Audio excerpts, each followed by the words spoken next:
Madame, Monsieur, bonsoir. Géopolitique au menu de ce troisième épisode de la saison. Et le moins que l'on puisse dire, c'est que cette rentrée est chargée en rebondissements. Sur fond de guerre en Ukraine d'abord, la Russie continue de dessiner confortablement les contours de sa politique étrangère en Afrique. Cette politique semble porter ses fruits puisque, rappelez-vous, 49 pays africains sur les 54 que compte le continent étaient présents au sommet russo-africain tenu fin juillet à Saint-Pétersbourg. Et pas que. Loin d'un geste sympathique, Vladimir Poutine est en train de damer le pion à l'Ukraine sur le champ des céréales. Le président russe a ainsi promis de livrer gratuitement des céréales à 6 pays africains dans les prochaines semaines, et ce, après la fin en juillet de l'accord qui permettait à Kiev d'exporter librement, entre autres, ces céréales. Nous discuterons aussi avec nos experts ce soir de l'avenir de Wagner en Afrique suite à la mort de son chef, du chef de Wagner donc. Prigojine pourrait être remplacé à la tête du groupe paramilitaire par le général Andrei Averyanov.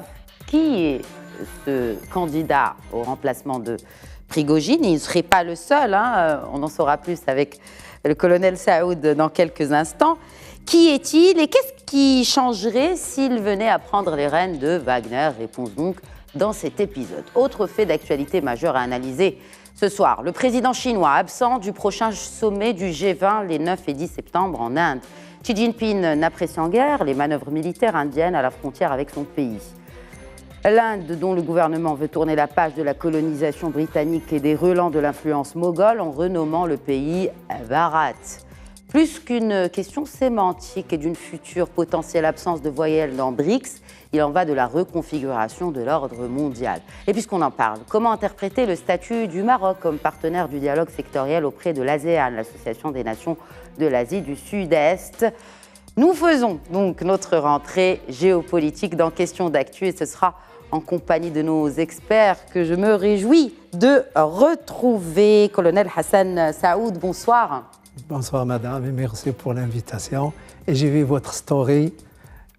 We have back. We are back, exactement. Sympathique. We are back. Sympathique. Absolument, merci. Bon, alors je rappelle, pour ceux qui ne vous connaissent pas encore, et cela m'étonne fortement, que vous êtes expert en sécurité et affaires militaires. À vos côtés, le professeur universitaire expert en géostratégie, professeur Cherkaoui Roudani. Bonsoir, professeur Roudani. Bonsoir, madame. Merci beaucoup pour l'invitation. Et une joie de vous retrouver, professeur Roudani, également. Et bien évidemment, une joie renouvelée, un plaisir de le retrouver sur ce plateau de questions d'actu, l'expert incontournable des relations internationales et surtout de la diplomatie. On apprend beaucoup avec lui en termes de diplomatie. Professeur Zakaria Boudaha, bonsoir. Merci beaucoup, Madame Khadija, pour cet accueil plus que chaleureux. Marhaba. Alors, on va commencer par donc cette rentrée. Qui dit rentrée dit aussi d'abord sécurité alimentaire, parce que c'est la base.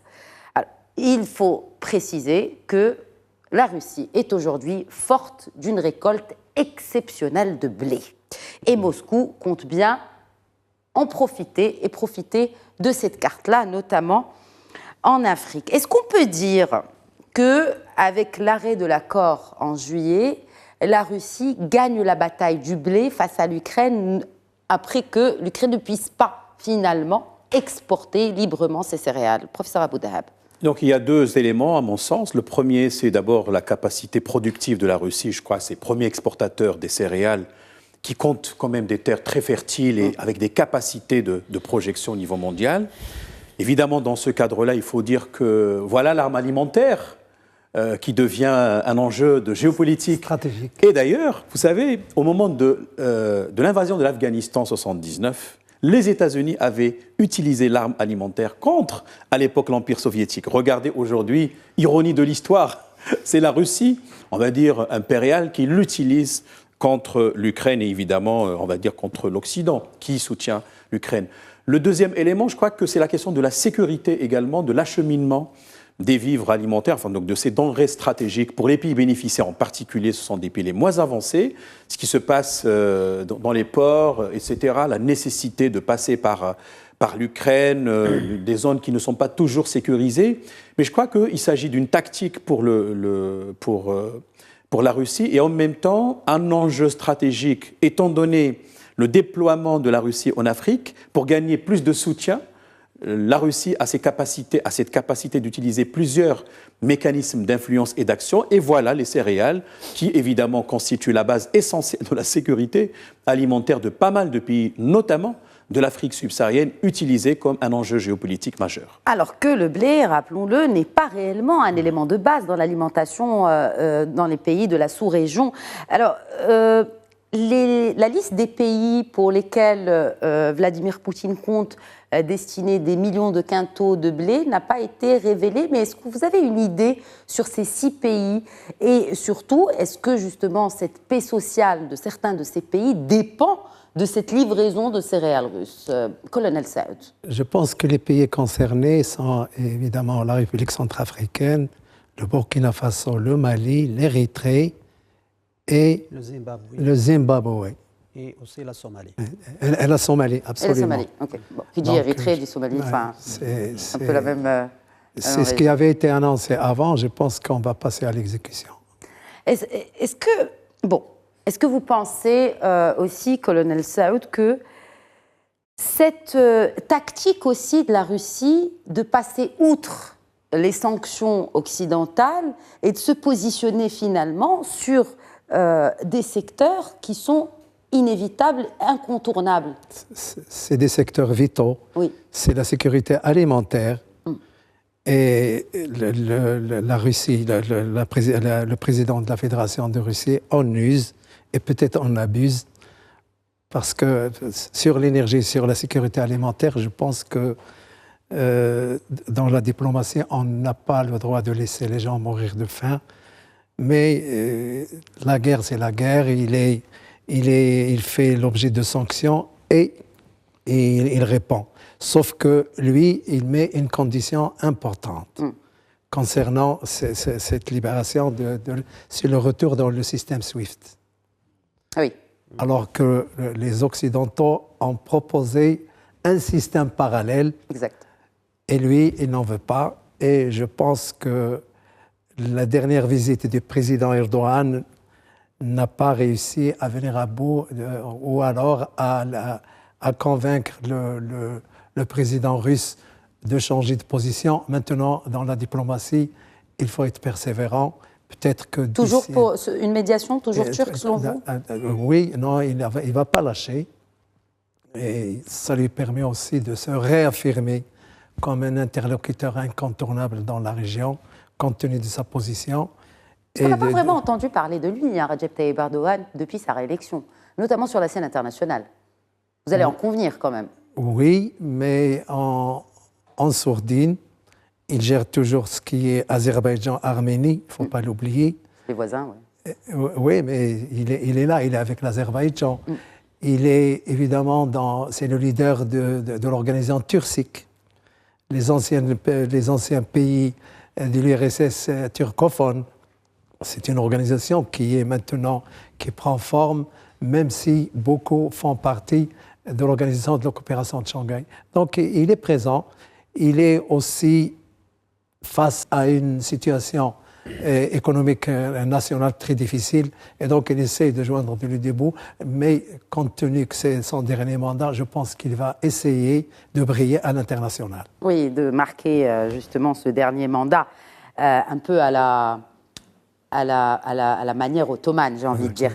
Alors, Chelkhabe Lodani, la Russie s'est dite prête à approvisionner le Maroc en blé à des tarifs préférentiels et des tarifs raisonnables. Ma question est la suivante. Pourquoi une telle annonce maintenant? Pourquoi le Maroc fait-il exception de tarifs préférentiels de la part de céréales russes, selon vous? Mais écoutez, aujourd'hui, nous parlons aussi, donc, comme il a dit notre ami Zakaria, on parle de la géopolitique du blé. Donc aujourd'hui, le monde il est en train de se restructurer, en train d'avoir d'autres axes stratégiques. Bien sûr, le Maroc, c'est un pays, ce n'est pas pour les beaux yeux du Marocain que les Russes voulaient donner un tarif exceptionnel. Mais parce que tout simplement, le Maroc, il a des atouts géostratégiques qui sont très importants aux yeux de Moscou. Parce que le Maroc, c'est un pays atlantique, un pays africain. Aujourd'hui, Moscou, il redéploie ses forces et ses paramètres de sa force stratégique dans le continent africain, dans l'Afrique de l'Ouest, dans le Maroc est un des piliers, des investisseurs les plus importants. Le Maroc aussi, il joue un rôle très important dans la région de la géopolitique de la Méditerranée. Donc, on parle d'un pays aussi quand même qu'il est costaud dans les relations internationales au niveau du continent, au niveau de la Méditerranée, au niveau aussi de l'Atlantique. Et donc, de fait, Moscou annonce ça, c'est parce que tout simplement, parce que c'est dans l'intérêt de Moscou. N'oublions pas aussi que nous avons des partenariats. Nous avons, depuis la visite de Sa Majesté en 2016, il y avait la signature de plusieurs accords de dimension stratégique plus importants que le BLI, d'ailleurs. On parle du dessalement de l'eau, le nucléaire civil, on parle par exemple de l'agriculture, de la pêche maritime. Donc, il y avait vraiment des partenariats qui sont très importants. Et donc, je pense aussi, même avec une vision très intelligente de Moscou, lorsqu'ils ont vu que certains pays européens commencent un petit peu à créer une certaine distorsion avec le royaume du Maroc, surtout sur des questions donc, de la pêche, tout ça. Donc, Moscou, il a tiré profit avec opportunisme. Et il a proposé donc sur la table certaines propositions qui sont aussi bénéfiques pour Rabat. Donc je pense, et aussi n'oublions pas que les échanges diplomatiques, la communication diplomatique avec Moscou, même avec la guerre russo-ukrainienne, n'a jamais été interrompue.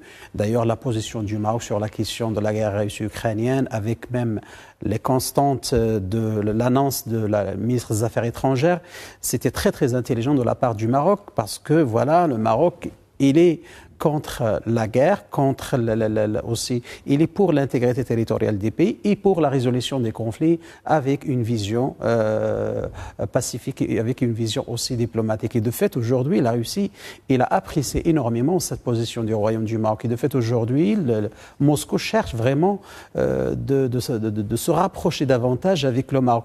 Et aussi, il y a d'autres objectifs de dimension géostratégique, étant donné que la Russie donc, il cherche de rééquilibrer ou bien un recadrage stratégique dans la région du Maghreb. Nous savons qu'il y a un antagonisme entre Rabat et Alger.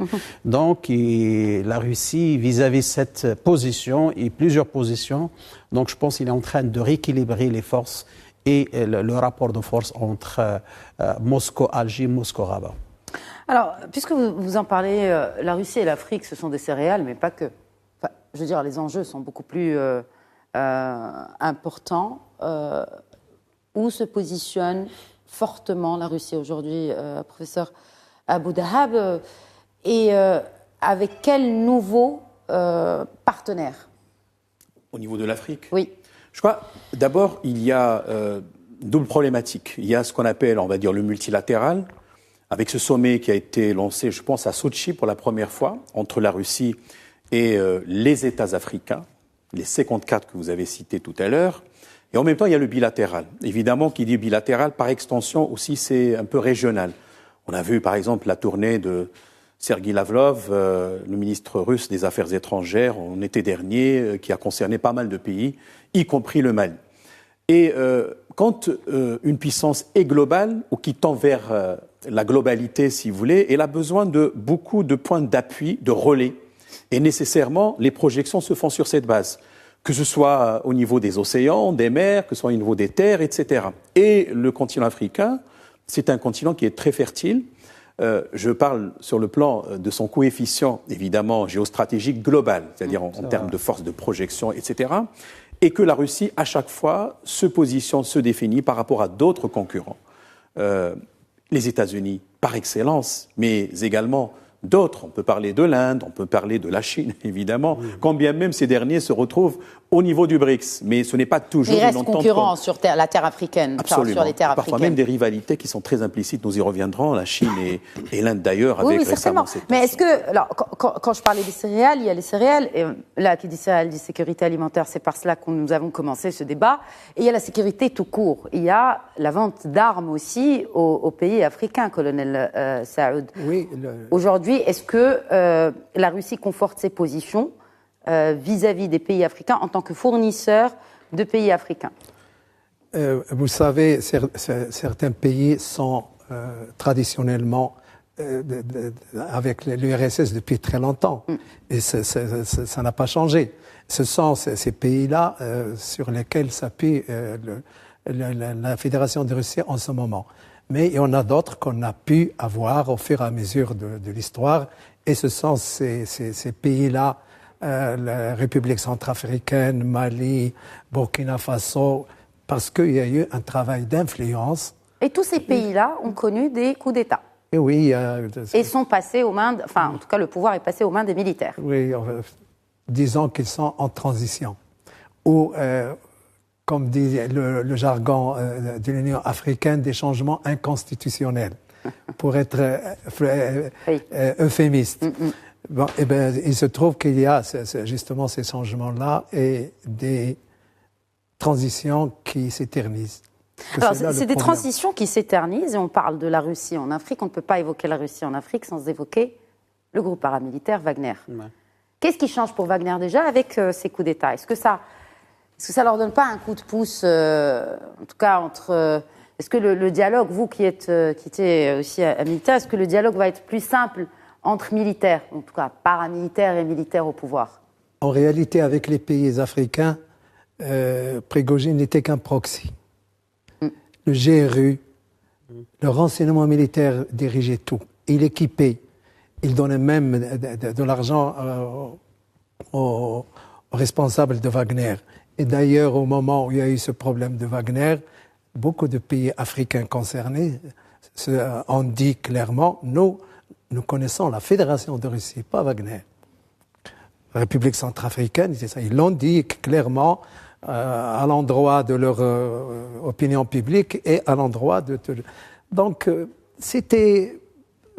Prigojine était un moyen. C'était quelqu'un qui a été réhabilité, oligarchisé, utilisé, mais le GRU était là. Et évidemment... Qui sont les renseignements militaires, le GRU. C'est les renseignements militaires, pas le FSB, qui sont les renseignements... Mais évidemment, comme disait le président de la Fédération de Russie, c'est un talentueux qui a commis des erreurs. Et il les a payées, on l'a dit ici, sur ce plateau, que Wagner... devait éviter les fenêtres. Absolument. Et que Wagner... éviter, visiblement les avions aussi. Mais est-ce que s'il se sentait vraiment... Bon, on ne va pas revenir sur la mort de Wagner dans ce crash d'avion en Russie, mais prendre l'avion alors qu'on se sent menacé, est-ce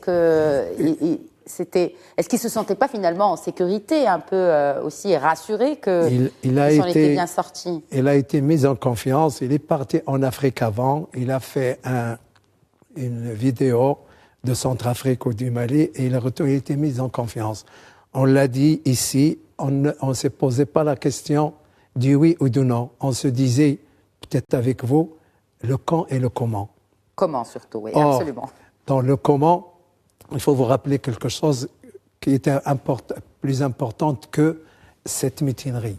Vous vous rappelez qu'il a fait abattre 5 hélicoptères exact. Et un avion. Ça vous faisait 18 pilotes. Et la Fédération de Russie et les services secrets, notamment militaires, manipulent les symboles.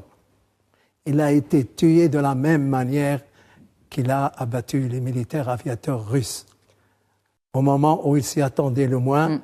Et évidemment, ça a été arrangé, d'après tous les renseignements, y compris que l'itinéraire qui lui a été destiné devait passer par là parce qu'il y avait 3 avions. Et lui, on leur donnait un itinéraire prescrit. Le résultat est là. On sait qu'il a trahi et que le président de Russie pardonne tout, sauf la trahison. La trahison, il l'a dit. En tout cas, c'est la réalité qui dépasse la fiction si ce scénario est véridique. Peut-être qu'on le saura dans quelques décennies. Mais alors, pour vous, Wagner... L'enquête, madame, est déjà bouclée, je vous rassure. Bouclée du côté russe. En tout cas, on sait ce qu'ils veulent qu'on sache. En tout cas, si aujourd'hui... Donc, Wagner n'a pas de chef aujourd'hui, messieurs. Si? Non, il y a des candidats. Il y a les candidats du Kremlin. Sachez que Prigojine a laissé un testament de succession. Et c'est le fameux Lotus, celui que vous voyez tout le temps à côté de lui.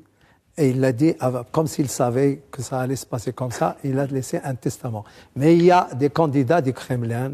Il y en a beaucoup. Il y en a 3 ou 4. Oui. Il y a un favori, Andrei Averyanov. Averyanov. C'est qui? C'est un général. C'est un général, C'est un oui. général, absolument. Du renseignement. Mais on parle aussi de Wood. Vous vous rappelez de ce trafiquant d'armes condamné à 25 ans de prison aux États-Unis et qui a été échangé avec la basketteuse? Il est dans les tiroirs. Mais on ne sait pas. En tout cas, moi, j'imagine qu'un Wagnérien ne prendra pas Wagner. C'est un militaire qui prendrait Wagner, alors. Je pense que le GRU ne s'arrêtera pas là. Le démantèlement est fait, la réorganisation était faite. Les ministères des Affaires étrangères est passé en Afrique pour tranquilliser les gens sur la suite.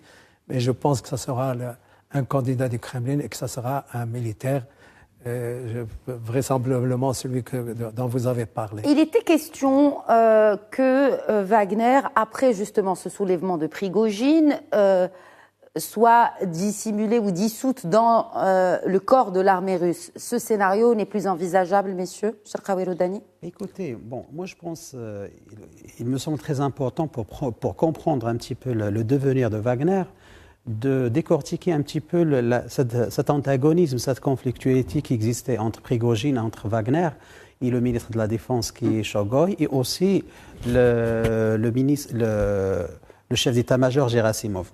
Donc en fait, il y a une rivalité, donc c'est que Wagner, dans la guerre de Solidar, la guerre de Bakhmout, ils ont eu beaucoup de chance, beaucoup de succès. Donc et de fait, il y avait vraiment une certaine rivalité qui commence à naître. Donc je pense après, il s'est décidé qu'il faut essayer de diluer donc tous ces succès donc de Wagner dans l'armée russe et donc de fait essayer que en Ukraine il faut arrêter avec Wagner, qu'il reste en Syrie, qu'il reste en Afrique, en Centrafrique, au Mali, au Burkina, mais en Ukraine, donc il faut arrêter ça.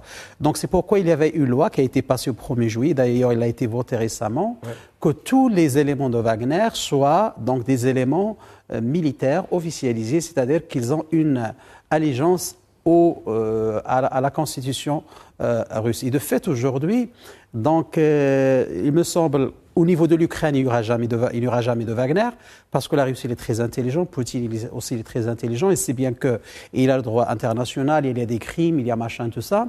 Donc il va passer, donc il y aura une entreprise qui va se créer, mais qui va rester très active en Afrique. Parce qu'en Afrique, les enjeux... C'est-à-dire que Wagner ne sera plus présent dans le même format que l'on connaissait. Non, ce n'est pas dans le même format, c'est en Syrie, c'est en Afrique, oui. En Syrie, en Afrique, il va rester dans le même format. Oui. Mais en Ukraine, dans la guerre ukrainienne, il n'y aura pas donc, quelque chose qui s'appelle Wagner. Non. Donc, c'est-à-dire il y aura une appellation peut-être totalement différente, mais donc, la force de projection de Wagner dans certaines zones d'influence stratégique russe, il va continuer ça. Que fera Wagner dans l'avenir, dans ces zones-là ? Que fera Wagner au Mali, par exemple, où cette organisation compte quand même 1500 hommes? Oui, écoutez, par exemple, quand vous parlez du Mali, vous parlez de la région de Mopti ou bien de la région d'Indalamina, ce sont des régions où il y a de l'or, il y a de diamants, il y a des richesses énormes. Donc, il y a des entreprises russes qui seront là pour protéger ces entreprises-là. Et aussi, il faut protéger parce que... Mais ils les payent. Enfin, je veux dire, ces États africains payent Wagner. Bien sûr, ils payent Wagner. Parce que l'importance de Wagner, c'est quoi? C'est un petit peu d'amoindrir l'influence française dans la région et la sous-région. Parce que c'est un problème aussi. Donc on les paye pour combattre la France-Afrique, c'est pas combattre la France-Afrique parce qu'ils savent pertinemment aujourd'hui qu'il y a un changement de paradigme dans le continent africain, notamment dans l'Afrique de l'Ouest et particulièrement l'Afrique subsaharienne du Sahel. La France n'est plus désirée par la population et par même l'establishment du Bamako ou bien de Ouagadougou ou bien de la Guinée ou même du Niger. Donc il faut changer. Donc les autres, ils n'ont pas cette expertise pour faire face à certaines manœuvres parce que, par exemple, Assimi Goïta, il a peur d'être après-demain détrôné par d'autres forces, soit des forces spéciales françaises comme Ibrahima, comme par exemple le Tiani ou d'autres. Donc c'est-à-dire ils font appeler à une autre force auxiliaire, une force extrinsique, d'accord, c'est Wagner, pour assurer leur sécurité. En contrepartie aussi, la Russie, elle a des objectifs stratégiques dans cette région de l'Afrique de l'Ouest. Quelque chose à ajouter là-dessus, professeur Abou-Dahab, peut-être, et surtout sur... en fait, je vais revenir avec cette question. Le fait qu'il y ait autant de bouleversements dans cette sous-région ne fera-t-il pas appuyer cette position russe en Afrique? Est-ce qu'on peut envisager peut-être même une base militaire dans l'un de ces pays, au Mali par exemple, ou au Niger? Cela dépend évidemment de la souveraineté de chaque pays. Nous parlons surtout des pays qui ont été secoués par des changements, comment dirais-je, ça dépend, il faut prendre en considération la spécificité des uns et des autres. Le Gabon n'est pas le Burkina Faso, n'est pas le Mali, mais en général, on va dire des changements anticonstitutionnels, qui ont mis fin à des mandats présidentiels qui étaient là et par la suite démocratiquement élus.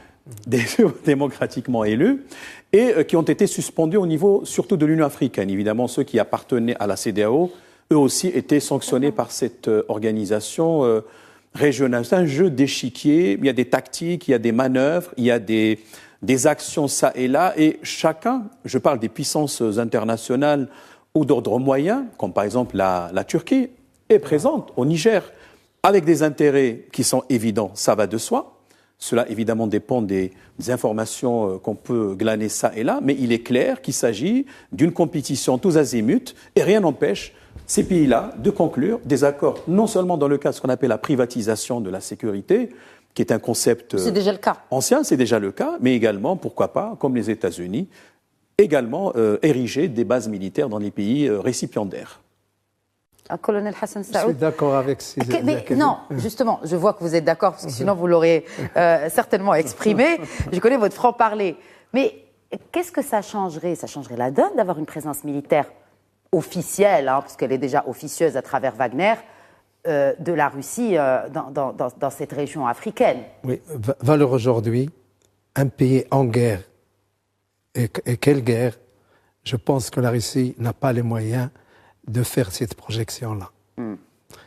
Peut-être dans l'avenir, mais valeur aujourd'hui. Plus de moyens, parce qu'on parle d'or, on parle d'uranium, on parle de ressources. Mais ça, vous savez, ça sera fait par ces gens-là parce qu'ils se nourrissent sur la bête, via des contrats miniers, Mais il y a un problème, je pense que Seroudani ne me contredira pas. Est-ce que Wagner est fait pour la lutte antiterroriste? That is the question. C'est un grand problème. Est-ce qu'elle est faite pour la lutte antiterroriste quand on sait maintenant ce qui se passe comme gains territoriaux du terrorisme dans le Sahel? La question mériterait d'être posée. Mais d'où la question, pourquoi ils sont là? Est-ce qu'ils sont là pour effectivement assurer la sécurité, c'est-à-dire qu'on sous-traite ces affaires sécuritaires à un prestataire, appelons-le ainsi, ou on assure une autre sécurité, des sécurités à ces entreprises? Comment? C'est de la garde prétorienne dans certains pays. Voilà, c'est cela, absolument. Il est absolument. Très important. Enfin, c'est cela. On sait que Wagner, c'est-à-dire la composante militaire, mais il y a tout un consortium, une galaxie des entreprises autour de Wagner. Oui. Donc Prigojine ne gérait pas Wagner. Parce que Prigojine connaît donc dans les médias comme mais c'est pas que le militaire. Il y a une galaxie des entreprises financières, médiatiques, minières, par exemple au Soudan. Le Soudan, il est là. Donc il y avait des gisements à Kordofan oriental, le Kordofan du Sud aussi. Donc il y a des gisements qui ont exploité jusqu'à maintenant par des groupes et des entreprises qui font partie de ce qu'on appelle la galaxie de Wagner. Les Wagner sont là juste pour sécuriser, soi-disant, l'extraction ou bien faire, je ne sais pas, donc certaines privatisations de la sécurité, comme vous l'avez dit, donc pour les présidents, pour bien ce mercenaire ou bien ce chef de guerre. Donc, et de fait, aujourd'hui, derrière tout ça, c'est du business, c'est de money, c'est l'argent. Donc, le lutte antiterroriste, c'est le dernier de leurs soucis. Donc, donc la lutte contre le terrorisme. Le terrorisme, c'est une question, il y a ce qu'on appelle la géopolitique de terrorisme, ce que j'appelle moi le géoterrorisme, c'est l'étude de la fabrication et l'invasion des espaces contrôlés par les groupes terroristes ou bien par le biais des groupes terroristes. Parce qu'à travers les groupes terroristes, d'accord, on peut créer tout un vide géopolitique, une dynamique d'instabilité ou bien une déstabilisation accrue pour asseoir notre vision géopolitique. D'ailleurs, le monde fonctionne comme ça. Fabrication de l'ennemi. Voilà. Bon, la Russie en Afrique. Il n'y a pas que la Russie en Afrique. Il y a, vous l'avez parlé, ses autres concurrents. Et ça me fait la transition vers notre second sujet de ce soir, de cette Inde et Chine, de l'électricité dans l'air, messieurs. Alors déjà, ça ne date pas d'hier, il s'agit d'une paix très très fragile à cette frontière ou sino-indienne, colonel Saoud. Pourquoi les tensions reprennent-elles, notamment après l'utilisation par Pékin de cette carte de 2023, où elle s'accapare cette petite partie qui est objet de friction entre Delhi et Pékin? Vous savez, historiquement, c'est un vieux problème. Ça date de 1914. La ligne McMahon, que la Chine n'a pas reconnue, c'est tout le problème des frontières laissées par le colonialisme. Et ça continue en termes d'influence. Et il se trouve que nous sommes au centre du monde. L'Indo-Pacifique, c'est le centre du monde en termes de population, de PIB, de nucléaire. Nous sommes dans une zone très importante. C'est pour cela que Obama a fait ce qu'on appelle le balancing. C'est pour essayer de contrecarrer. Mais le conflit Chine-Inde existe depuis longtemps. Et on se rappelle de 1962, la guerre qui a fait beaucoup de morts. Nous sommes actuellement dans une paix chaude. Vous avez l'Himalaya, vous avez une zone à la frontière chinoise que l'Inde revendique. Vous avez cette nouvelle carte où la Chine revendique même des territoires en Russie. Oui. Et j'imagine et dans d'autres pays. Et dans d'autres pays. Nous allons y venir quand on va parler de l'ASEAN. C'est tous les pays de cette ceinture, les Philippines, la Malaisie, l'Indonésie, même le Vietnam. Et la Chine a des problèmes territoriaux avec notamment les îles. Et il est en train de s'installer, d'installer des bases, d'installer... Mais pourquoi ce move maintenant, justement? Pourquoi publier cette carte à ce moment précis, à la veille du G20 quand même? Oui, mais bon, nous allons venir au G20, mais c'est-à-dire pourquoi tenter de s'emparer diplomatiquement d'un territoire avec cette conjoncture actuelle, en sachant que, bon, si on voyait les images de ce sommet des BRICS à Johannesburg, l'entente fut cordiale. Et ils se sont même déclarés pour vraiment relancer ce processus de discussion pour apaiser une fois pour toutes ces tensions sur ces frontières. Professeur Abou-Dahab. Alors, premièrement, on peut déjà capter des réactions contrastées des pays concernés. La Russie n'a pas réellement réagi de façon violente, on va dire, par rapport à cette actualisation de la carte chinoise, parce qu'elle sait d'ailleurs qu'il y a eu un deal entre les deux pays et que, au final, il s'agit, alors là, du côté de Pékin, un exercice de souveraineté traditionnelle qui rappelle plus ou moins, voilà les vraies frontières, en fait, de la Chine, que ce soit les frontières maritimes, que ce soit les frontières terrestres. Mais pour l'Inde, c'est autre chose, parce qu'il y a déjà un contentieux historique, ça a été rappelé par C. Hassan, donc qui date de 1914, c'est le legs de l'Empire britannique, finalement, celui du Tibet à l'époque, qui voulait avoir un statut d'autonomie et que jamais la Chine n'avait ou n'a reconnu ce tracé de frontières, absolument. Mais avec d'autres pays, il y a également des contentieux un peu particuliers. Non, mais sur cette région du Yangtze, on est d'accord que l'Inde domine cette région. Pourquoi la Chine, soudain, se réveille et dit non mais je veux dire pourquoi. Ils ont quand même osé ouvrir ce front aujourd'hui. Pourquoi aujourd'hui? Parce que le pourquoi, c'est le quand aussi qui compte. Le prochain sommet du G20, entre autres choses. Donc c'est voulu. Réponse aux Américains, parce qu'il faut dire même du temps de M. Barack Obama, il y a eu déjà une sorte de définition d'une doctrine pour endiguer la Chine. Et ce concept-là de l'Indo-Pacifique est très intéressant sur le plan géostratégique global. Si on parle d'AUKUS, en fait, c'est-à-dire ce pacte qui a été conclu en septembre 2021 entre les États-Unis, l'Australie et le Royaume-Uni, c'était dirigé principalement contre l'expansionnisme, entre guillemets, avec chinois. l'Inde.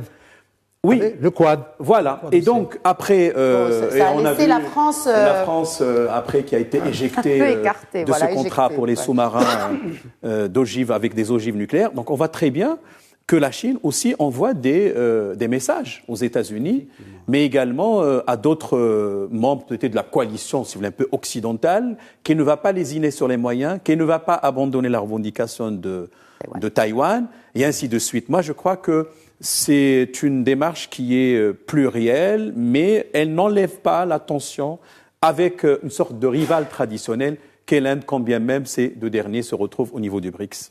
Alors, se retrouvent au niveau du BRICS, se retrouvent au niveau du sommet du G20. Je voudrais juste reprendre cette déclaration du Conseil américain à la sécurité nationale, Sullivan, qui répondait donc hier à une question posée lors de ce point de presse habituel à la Maison-Blanche sur l'impact des tensions frontalières. Justement, on en parle aujourd'hui entre l'Inde et la Chine sur le sommet du G20. Et il déclare, je cite, « Si la Chine veut intervenir et jouer le rôle de trouble-fête, bien sûr, cette option leur est offerte. » Fin de citation. Donc c'était le Conseil américain à la sécurité nationale, notamment après ces rumeurs de l'absence du chef de l'État chinois à ce sommet du G20. Et je pense que ces rumeurs se sont clarifiées, confirmées. Oui. Xi Jinping ne participera pas à ce sommet du G20.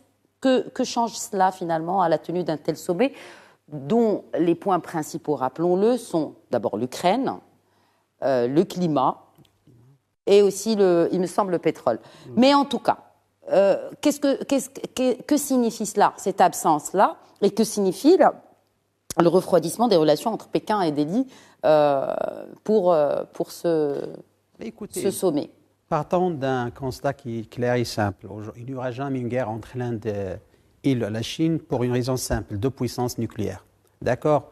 Deux puissances majeures, c'est-à-dire on ne peut pas passer donc, à une guerre nucléaire qui pourrait détruire tout le monde.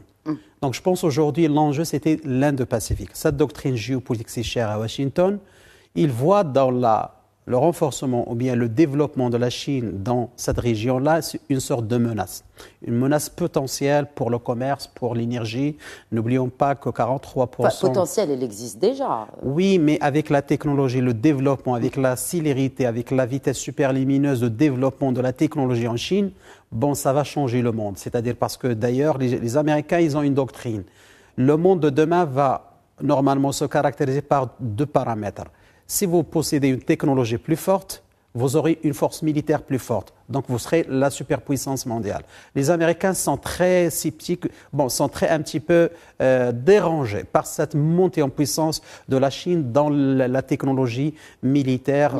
N'oublions pas, maintenant, ils sont en train de développer des missiles hypersoniques, supersoniques, avec un Mach qui dépasse 20. Donc, c'est-à-dire que ce pays-là, il a des ambitions dans l'Indo-Pacifique. Et qui dit l'Indo-Pacifique, il dit des intérêts stratégiques des États-Unis, des intérêts stratégiques de l'Australie, de la Nouvelle-Zélande, donc dans certains pays. N'oublions pas aussi quelque chose qui est très important, dans lequel aussi se caractérise ce conflit entre l'Inde et la Chine, et aussi entre la Chine et les États-Unis. C'est que ce qu'on appelle aujourd'hui le monde, il est, géopolitiquement parlant, il est en train de se diviser entre ce qu'on appelle North Global, le Nord global, c'est l'Occident avec les États-Unis, et le Sud global. Donc le Sud global avec la Chine et aussi avec les pays du BRICS. Donc et de fait, cette reconfiguration, la Chine a l'ambition d'avoir le leadership dans cette perception du Sud global. Donc et ça passe par un antagonisme, c'est-à-dire il y a l'Inde et la Chine. Donc cette concurrence, cette compétitivité entre l'Inde et la Chine, donc aujourd'hui se matérialise à travers plusieurs paramètres d'équations qui font que la Chine essaie un petit peu de reclasser l'Inde dans cette concurrence stratégique. Et donc de fait aujourd'hui, c'est très important de voir que cette conflictualité, on doit la revoir dans cette reconfiguration de l'ordre mondial qui est en train de se mettre en place. Alors, l'Inde et la Chine, c'est un peu le je t'aime, moi non plus. On est dans les BRICS, on est quand même, on constitue ce front commun contre l'Occident, parce que finalement, ce ne sont pas que les États-Unis, vous l'avez dit tout à l'heure, c'est l'Australie, les Royaumes-Unis, enfin, ce qu'ils appellent l'Occident. Et on voit ces tensions-là, c'est normal, colonel Hassan Saoud, d'avoir ce genre de tensions entre deux partenaires aussi importants de cette organisation des BRICS, qui a fait beaucoup parler d'elle cet été, on se rappelle, et ce fameux sommet de Johannesburg qui a fait quelques déceptions quand même. Nous sommes dans une configuration coopération-compétition entre ces deux hégémones régionaux très importants. Il ne faut pas oublier, c'est pour compléter ce que disent les collègues, qu'il y a une stratégie d'encerclement par la Chine et de contre-encerclement par l'Inde. Parce que la Chine, quand vous voyez l'Asie du Sud-Est et que vous voyez les positions des uns et des autres, vous voyez qu'il y a une lutte d'influence. Nous sommes dans une paix assez chaude quand même, comme disent les autres. Et il y a la Chine a des points d'appui nécessaires pour tout l'approvisionnement à travers le Proche-Orient. Et comme vous voyez les bases chinoises, elles accompagnent un peu les navires, hein, on le voit, sur leur tracé. Absolument. Maritime. Mais il y a entre les deux, je pense, et je vous l'ai dit peut-être en off, Inde, Chine, c'est l'addition des contraires. Ils sont dans les BRICS, ils sont dans l'Organisation de coopération de Shanghai. L'Inde est dans le Quad, qui est fait pour contrecarrer la Chine. Et donc, ça pose ce problème de multi-alignement qui est finalement, est-ce qu'il augure d'un nouvel ordre mondial dans le sens où on l'entend. Proprement dit, voilà. Il y a un éclatement des coalitions qui fait que comment un nouvel ordre mondial capable de contrebalancer celui déjà installé, entre guillemets, c'est cet éclatement-là qu'il faut peut-être surveiller. Mais la Chine et l'Inde sont très importants sur l'échiquier international, mais ils sont malheureusement dans des organisations où je suis là pour te déranger, pour te dire, comme vous venez de le dire très justement, je t'aime moi non plus. Oui. Alors, il faut juste rappeler que sur cette frontière-là, hein, il y a des soldats des deux côtés, Absolument. mais les deux soldats sont pas armés. Ils ne portent pas d'armes. C'est-à-dire qu'ils se chamaillent un peu à coups de bâton. C'est des escarmouches, comme disait le... Voilà. Il y a eu des affrontements. Il y a eu des affrontements, mais il y a eu des morts. Exact. Ouais, 2020, c'est 20 morts du côté indien. Alors, puisqu'on parle de l'Inde, et vous avez parlé tout à l'heure, à très très juste titre, colonel Saoud, de ces frontières, où était-ce vous, professeur Abou Dahab, des frontières laissées par le colonialisme. Alors justement, l'Inde ne veut plus entendre parler d'un quelconque reliquat du colonialisme, quelle que soit sa nature, britannique ou un peu même avant moghol. L'Inde veut revenir à cette appellation qu'est le Bharat. D'abord, peut-être une explication sur cette... Et je dis cela parce que, bon, alors je l'ai dit, donc, le week-end prochain, New Delhi devrait accueillir ce sommet du G20. Et sur les cartons d'invitation, eh bien, les invités honorables sont conviés à un dîner offert par le président du Bharat. Donc, avant même que ce ne soit voté au Parlement indien, c'est déjà utilisé dans des documents officiels émanant de la présidence indienne. Alors, vraiment, comment on peut interpréter cela en langage diplomatique, professeur Abou Dahab, surtout en connaissant un peu ce parti nationaliste auquel appartient le président Modi? Non, franchement, je n'ai pas vraiment d'éléments par rapport à cette... au-delà de la sémantique, comme vous le disiez tout à l'heure, mais il est clair que ça relève du style de M. Modi, qui a quand même frayé sa propre voie, peut-être pour rendre à l'Inde beaucoup de rayonnement, notamment pour s'affirmer par rapport aux voisins chinois qui dérangent, les contentieux demeurent, et que la Chine, par ailleurs, a cette ambition de récupérer, de reconquérir des chantiers un peu perdus, Hong Kong, par exemple, dans le cas d'une rétrocession qui a démarré en 2000. Mais véritablement, comme on le disait tout à l'heure, peut-être que l'Inde, c'est réducteur comme appellation par rapport à cette ambition de l'Inde qui a déjà envoyé un engin spatial et qui s'affirme également dans des technologies. Les Indiens sont les deuxième mondial au niveau de la production de logiciels et qui comptent beaucoup de Silicon Valley, Made in India. Exactement. Les ingénieurs indiens sont très prisés ailleurs, les CEO, aux États-Unis. Voilà. Que ce soit dans le bancaire, aujourd'hui dans la diplomatie. Construction automobile. Dans tout. Et ainsi de suite. Il est clair qu'à un moment donné, comme ça a été dit par Sir Roudani, on se chevauche parce qu'on fait des frictions de puissance qui sont là, côte à côte.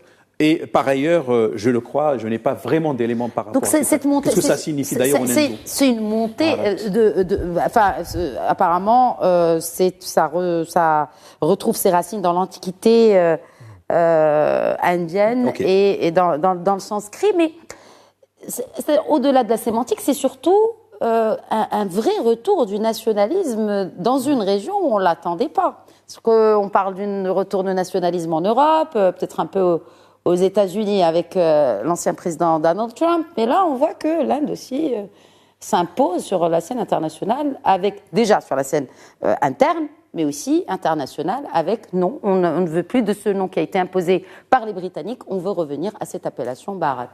Écoutez, moi je pense que Tout ça rentre dans une stratégie globale d'encerclement de la chaîne, de contentment. C'est-à-dire que les stratèges, je pense, à mon point de vue personnel, hein, je vois que les Américains, ils étaient très pris donc, ces dernières années par cette force montante de la Chine. Comment essayer de contenir cette dynamique de la Chine sur le plan militaire, sur le plan business, ou around the belt, des dimensions géopolitiques très importantes. N'oublions pas que s'il n'y avait pas le Covid-19, la Chine, c'est une autre puissance à l'échelle économique et à l'échelle commerciale. Sur la portée des chaînes de valeur commerciales, la Chine joue un rôle très important. Les voies maritimes les plus importantes, la Chine, elle est là. La zone économique exclusive les plus importantes à l'échelle internationale, si la Chine aussi, il est là.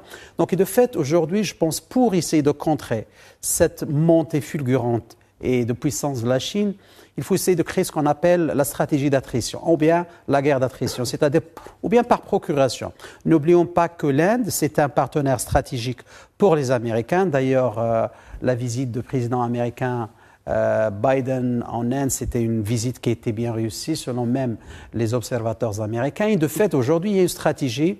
Ils savent pertinemment que pour essayer un petit peu de recadrer ou avoir un recalibrage stratégique dans l'Inde-Pacifique, ça passe par une autre force régionale et même un pays voisin qui est l'Inde. Donc je pense l'Inde, donc il rentre dans une stratégie un petit peu, parce que d'ailleurs cette carte qui a été publiée, c'était pas la première fois. Mais elle n'a pas été, c'est une carte controversée. Oui, absolument, et qui n'a pas été justement pointé du doigt que par les autorités indiennes. Cela a été évoqué à l'aube même de ce sommet, parce qu'il y a beaucoup de sommets à cette rentrée, il y a le sommet du G20, mais juste avant, et d'ailleurs les dirigeants de l'Asie du Sud-Est ont commencé à se réunir aujourd'hui même à Jakarta. Et alors, ils vont essayer de parler à l'unisson, même si c'est un peu compliqué. Il s'agit de la Birmanie et des inquiétudes face aux revendications de Pékin en mer de Chine méridionale. À cause de cette carte, encore une fois. Et on le voit, hein, parce que les réactions, on le voit de l'Inde, la Malaisie, le Vietnam, vous l'avez dit tout à l'heure, les Philippines, tous ces pays-là se montrent un peu quand même inquiets de cette hégémonie chinoise dans cette région. Oui, tout à fait. Ben, écoutez, dans la région de l'Inde-Pacifique, les enjeux sont immenses. Il y a des enjeux géopolitiques très importants. Il y a les États-Unis. Il y a le cas tout à l'heure, les États-Unis avec l'Australie, avec l'UK. Il y a aussi la Chine qui a des ambitions. Et aussi, il y a l'Inde. Il y a le Japon. Et aussi, donc, n'oublions pas aussi la question taïwanaise, qui est une question qui est très, très importante dans le schéma de système d'équation de conflit dans cette région de l'Asie, et particulièrement l'Inde-Pacifique. Et de fait, aujourd'hui, il faut regarder les choses d'une manière globale pour comprendre parfois certains comportements, parfois certaines réactions qu'ils soient diplomatiques ou bien qu'ils soient aussi politiques. Mais derrière tout ça, il y a des ambitions géopolitiques de ce pays et de l'autre pays. Et ça, on l'exprime à travers parfois certaines déclarations pour envoyer des signaux qu'il faut arrêter là, qu'il ne faut pas bouger dans ces lignes, qu'il ne faut pas bouger les lignes de cette zone. Donc je pense que c'est dans cette stratégie-là. Dernière question, messieurs, cette position du Maroc en tant que partenaire de dialogue de l'ASEAN, que doit-on comprendre de cette position ? Partenaire sectoriel du dialogue avec l'ASEAN qui a été créé, pour rappel, en 1967, l'idée principalement par l'Indonésie et la Malaisie, mais également, il faut le rajouter, la Thaïlande et également les Philippines, véritablement, Singapour bien entendu, 10 pays. On va dire qu'il s'agit pour le Maroc d'abord d'ouvrir des opportunités, à mon sens, diplomatiques et autres, notamment sur le plan économique, parce que ce sont quand même des pays qui sont émergents avec une grande expérience, diversification des partenariats du Maroc, et ne pas se contenter au niveau européen, africain, comme on l'a fait également pour les Caraïbes. Alors, comme on le dit en géoéconomie ou bien en géopolitique économique, the flag follows the trade. C'est-à-dire, avec l'économie, on peut passer à la politique. Et on comprend évidemment qu'il s'agit d'un jeu qui est très gagnant. C'est une très très bonne chose à mon sens, au-delà du sectoriel, parce que ça permet au Maroc encore une fois d'avoir des appuis supplémentaires avec des pays, nous n'avons pas réellement des connaissances assez approfondies sur le plan culturel, etc., etc. Mais je crois que au-delà du bilatéral, ce groupement régional, qui compte aussi une force démographique une force économique, des pays qui sont très émergents, va permettre au Maroc de gagner des points sur le plan diplomatique. Un mot là-dessus, colonel Saoud. Oui, c'est une très bonne pêche, c'est le dialogue sectoriel, mais c'est le rayonnement du Maroc, mais parce qu'il a des atouts. Le Maroc a des atouts. L'ASEAN regarde aussi le Maroc comme une position stratégique importante et une porte d'entrée en Afrique. C'est pas. Oh, bien sûr. Je remarque tout simplement que la plupart de ces pays-là ont un grand problème territorial avec la Chine. La Chine, absolument. Et que la Chine, et que le dépôt de requêtes et de plaintes à l'ONU sont l'objet de veto chinois qui demandent qu'ils soient traités bilatéralement. Et c'est toute la question c'est pourquoi la Chine n'entend même pas les revendications de ces pays-là. Mais en tout cas, en ce qui nous concerne, je pense que c'est de la valeur ajoutée à notre coopération internationale qui ne cesse de se développer à travers le monde. Un dernier mot dessus, mais vraiment très rapidement. Oui, très important. L'Asie, d'ailleurs, c'est une communauté économique qui est très importante. C'est la troisième économie dans le continent d'Asie. 700 millions d'habitants. Un PIB qui avoisine 3 000 milliards de dollars annuellement. Donc, c'est une communauté qui est très importante, qui est en dynamique, qui connaît un développement sans précédent. Donc, avoir une relation bilatérale ou bien multilatérale rentre dans une perspective de renforcer la diplomatie marocaine dans une région qui est très, très importante à l'échelle internationale, où il y a les Américains qui sont très présents, les Japonais qui sont très présents, l'Union européenne avec Global Gateway, avec 300 milliards de dollars d'investissement dans cette région. Donc, et de fait, aujourd'hui, le Maroc, pour moi, il rentre dans une stratégie Indo-Pacifique avec une vision plus inclusive et avec un savoir-faire partagé. Partagé et avec ce multidimensionnalisme finalement des partenariats très multiples que le Maroc entretient avec... C'est sa marque de fabrique. Exactement, le nord, le sud, l'est, l'ouest. Merci beaucoup, Cheikh Khawi Rodani. Merci, colonel Hassan Saoud. Merci à vous également, professeur Zakaria Boudahab. Toujours enrichissant ce débat à vos côtés. Merci à vous pour votre fidélité à Questions d'Actu. Très bonne soirée.